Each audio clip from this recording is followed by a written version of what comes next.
JD Camp 26 here, just from Pearson Hobbies, and we've got a collector's knife to unbox, so let's get to it. Stay tuned. So we got this knife in the mail today, and let's open it up. And it took a while for this to get here, but I'm excited to see what it is. And it's supposed to be a copy of something. It says Toswani, and it's handmade. Box is already open, and I saw this on what do you call it, Facebook, and he says, oh, let's try it out. Oh, it looks like a buck.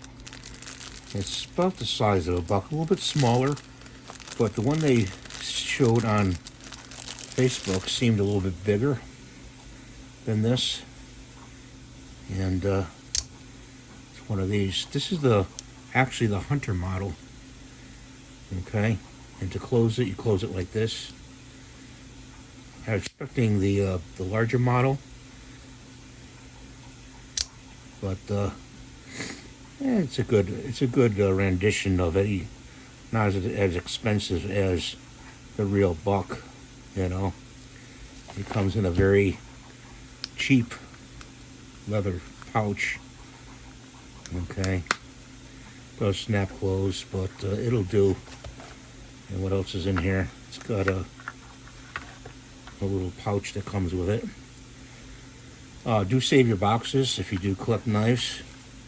And I'm going to put this as a letter opener, and use that for a letter opener. The springs are very good in it, you know. So it is well made. Excuse me. The brass, I don't know if that's real brass or not. Time will tell. Very well made. So that's what I want to show you today. It's one of my collections. Like I said, this is the Ranger model, actually, in buck. Let's see. Oh, it's very sharp too. So thanks for watching. Have a great day. We'll see you in the next video. And check it out if you can find that on Marketplace on Facebook. Bye for now.